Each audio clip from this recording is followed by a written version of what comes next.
কাফের ব্যক্তির মৃত্যুর বর্ণনা। নিশ্চয়ই কাফের ব্যক্তি যখন মৃত্যুর সময় উপস্থিত হয় তখন আসমান হইতে তাহার নিকট বহু ফেরেশতা নাজিল হইয়া আসে। তাহাদের চেহারার রং থাকে কালো বর্ণের। কি বর্ণের? কালো বর্ণের। তাহাদের সাথে দোজকের টাট অর্থাৎ ছালা থাকে। তাহারা এইরূপ নিকটবর্তী হইয়া বসে যেন তাহাদিগণকে কাফের ব্যক্তি দেখিতে পায়। অতবার মালাকুল মউত উপস্থিত হইয়া তাহার মাথার কাছে বসেন এবং বলিতে থাকে, হে খবিস অপবিত্র আত্মা, নাউজুবিল্লাহ, তুমি আল্লাহর গজবের দিকে বাহির হইয়া আসো। আল্লাহর গজবের দিকে। আপনার এটা কষ্টকর বিষয় না?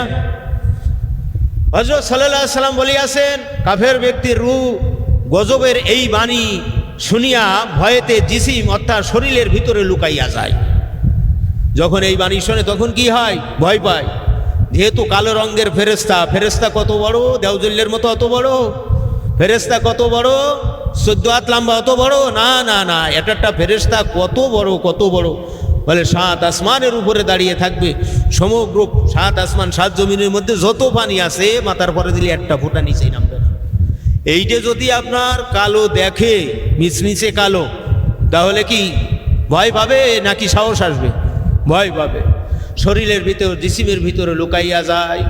তখন মালাকুল মউত ওই রূহকে ধরিয়াই এমন জোরে টানিয়া বাহির করেন যে রূপ ভিজা পশমের ভিতরে আনকারা প্রবেশ করিয়া জোরে টানিয়া বাহির করা হয়।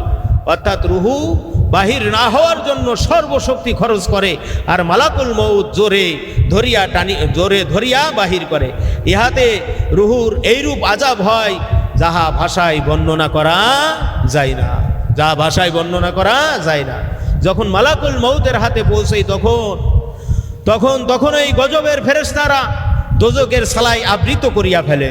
তখন তাহার রূহ হইতে এমন দুর্গন্ধ বাহির হয় যাহার সমতুল্য বদবু দুর্গন্ধ দুনিয়ার কোনো মুদ্দারের ভিতরেও নাই। দুনিয়ার মধ্যে যত বড় দুর্গন্ধ আছে, মানুষ পচার চাইতে দুর্গন্ধ পাওয়া যায় না। মানুষ পচলে এত দুর্গন্ধ হয় যেটা অন্য কোনো দুর্গন্ধের সাথে মেলে না। কিন্তু আল্লাহ রসুল বললেন এত বদবু হবে যা দুনিয়ার কোনো মুর্দারের ভিতরেও নাই। অথবা রুহ নিয়া আসমানের দিকে রওনা হয়। তখন ফেরেশতারা জিজ্ঞেস করেন, এই অপবিত্র রুহ কাহার? তখন ফেরেশতারা জবাব দান করেন, অমুকের ছেলে অমুক দুষ্টু ব্যক্তির রুহ, অমুকের ছেলে অমুক দুষ্টু ব্যক্তির রুহ।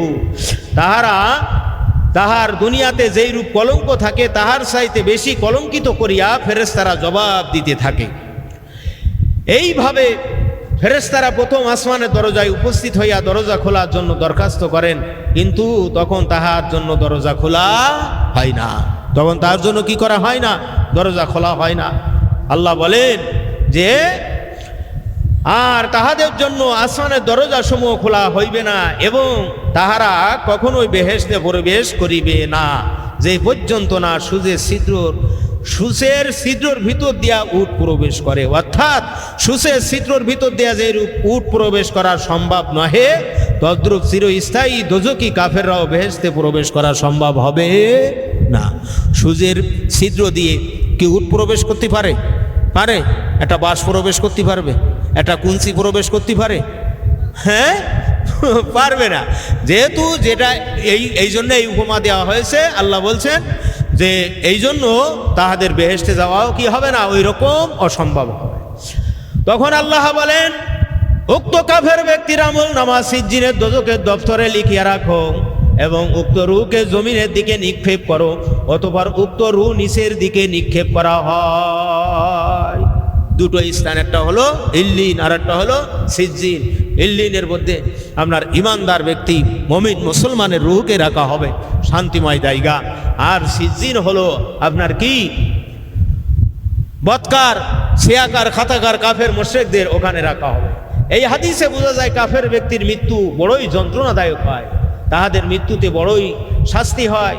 তাহারা যখন কালো বর্ণের ফেরেশতা ও দোজকের সালা মালাকুল মউত ও দোজকের বাণী শ্রবণ করে, তখন তাহাদের যে দুঃখ অনুভব হয় তাহা বর্ণনা করার মতো ভাষা নাই। ফেরেশতাদের কলঙ্কের ধ্বনি এবং আসমান হইতে বিতাড়িত বা নিক্ষেপ করা ইত্যাদির ব্যাপারে যে আত্মার দুঃখ উপস্থিত হয় তাহা বর্ণনাতীত, অর্থাৎ তা ভাষায় বর্ণনা করা সম্ভব। বিশেষ দ্রষ্টব্য, কাফের ও মুশরিক যে সমস্ত নেক কার্য করিয়া থাকে, দুনিয়াতে অনেক ক্ষেত্রে তাহাদিগণকে ধন দৌলত, পুত্র কন্যা, আরাম আয়েশ ইত্যাদি প্রচুর পরিমাণে দান করিয়া দুনিয়াতেই তাহার নেক কার্য সমূহ বদলা প্রদান করা হইয়া থাকে। এতটা সত্ত্বেও যদিও তাহাদের কিছু নেকি অবশিষ্ট থাকে, তবে মৃত্যুকালীন আসানির সহিত তাহাদের জান কবজ করিয়া তাহাদের নেক কাজের বদলা দেওয়া হয়, যাতে তাহাদের আমল নামা শুধু পাপেই পূর্ণ থাকে, যাতে কিছু মাত্র নেকি অবশিষ্ট থাকে না। কথা বুঝতে পারছেন? এইটা আমি বর্ণনা করছি না কয়েকদিন আগে, আপনার বিরোধিতাও কথা উঠছে। তা আপনার কিতাব আছে বাড়ি, কিতাবের পরে কি নাই? খবর নাই। কিতাব বাড়িতে আছে কিন্তু এতে কোনো কি নাই, সাক্ষাৎ নাই। এই জন্য আপনার অনেক সময় কি ভুল বগে, অনেক সময় কি বগে, ভুল বগে। পক্ষান্তরে মানুষ যতই পুণ্যবান হোক না কেন, সাধারণত কিছু না কিছু গুনাহ হইয়া থাকে, থাকে কি থাকে না? আল্লাহর প্রিয় বান্দাগণ ওই সমস্ত গুনাহের জন্য দুনিয়াতে শাস্তি ভোগ করিয়া থাকেন। আল্লাহ তাআলা তাহাদিগণকে রোগ শোক, ভাবনা চিন্তা, অভাব অভিযোগ, দুঃখ কষ্ট পূর্ববর্তী দান করিয়া তাহাদের ওই সকল গুনাহের বদলা দিয়া থাকেন। এতটা সত্ত্বেও যদি কিছু গুনাহ অবশিষ্ট থাকে, তবে মৃত্যুকালে কষ্টের সাথে তাহাদের জান কবজ করিয়া ওই গুনাহের বদলা শোধ করিয়া দেয়, যাহাতে তাহার আমল নামায় নেকি ব্যতীত সামান্য গুনাহ অবশিষ্ট না থাকে। সুবহানাল্লাহ। বলছি এত কথা বলতো লোকটা, এত চলতো, মৃত্যুর সময় এরকম হলো কেন? বলে কি বলে না? বলে কি বলে না? গ্রামীণ বিশ্ববিদ্যালয়তে পড়া ছেলে ফেলে মুরব্বীরা বলে কি বলে না? বলে না? তো যদি আল্লাহ রোগ শোক বালা মুসিবত ব্যারাম পীড়া অভাব অভিযোগ ইত্যাদি পরীক্ষার মাধ্যমে ধৈর্যের পরীক্ষায় ফেলে দেখা যাচ্ছে যে তারা সবর হাসিল করে, এমন সময় তাদের গুনাহগুলো কি হয়ে যায়, মিটে যায়। এবং যদিও কিছু না কিছু থেকে যায়, মৃত্যুকালীন কিছু কষ্ট দিয়ে কি করে ওই গুনাহকে একেবারে নিভেই দেয়, যাতে প্রথম কাতারে আমার ইমানদার মুত্তাকি বান্দাগণ জান্নাতে যেতে পারে, প্রথম দলভুক্ত হতে পারে। এই জন্য আল্লাহ ওই কষ্টটা দিয়ে দেয়, নামায় আমলে কোনো প্রকার বদ আমল থাকে না, কোনো গুনাহ থাকে না। সুবহানাল্লাহ। কিয়ামতের দিন দুই শ্রেণীর লোকের বিচার অতি সহজে সম্পন্ন করা হইবে। কয় শ্রেণী? দুই শ্রেণীর বিচার একেবারে খুব তাড়াতাড়ি হয়ে যাবে। এক নম্বর হলো কাফের ও মুশরিক, অর্থাৎ হাদির হেদায়েত অস্বীকার করিয়াছে, মাত্র দুই একটি কথা জিজ্ঞাসা করিয়া সোজা দোজখে প্রেরণ করা হইবে। যারা কাফের মুশরিক তারা হাদি গ্রহণ করে নাই, হাদি গ্রহণ করছে, হিদায়তের বাণী হিদায়ত কি তারা পাইছে? পায় নাই। যেহেতু হাদি হলো হিদায়তের জন্য এক বিশেষ। কুল নাহবিতু মিনহা জামিআ ফাইম্মা ইয়াতিয়ান্নাকুম মিন্নি হুদা ফামান তাবিআ হুদায়া ফালা খাউফুন আলাইহিম ওয়ালা হুম ইয়াহজারুন। যুগে যুগে জামানায় জামানায় আল্লাহ তাআলা কি করবেন? হাদি প্রেরণ করবে। যারা হাদি গ্রহণ করবে, হাদির মধ্য দিয়ে আল্লাহ তাআলা হিদায়াত দান করবে। আল্লাহ কোরআনের মধ্যে ঘোষণা করছেন তাদের কোনো ডর নাই, ভয় নাই, চিন্তা নাই। বলা যাবে কি সুবহানাল্লাহ? তাহলে হাদি গ্রহণ করলে ডর ভয় থাকবে? থাকবে না। দুই নম্বর, সোজা কি করবে? তারা দোজখে যাবে।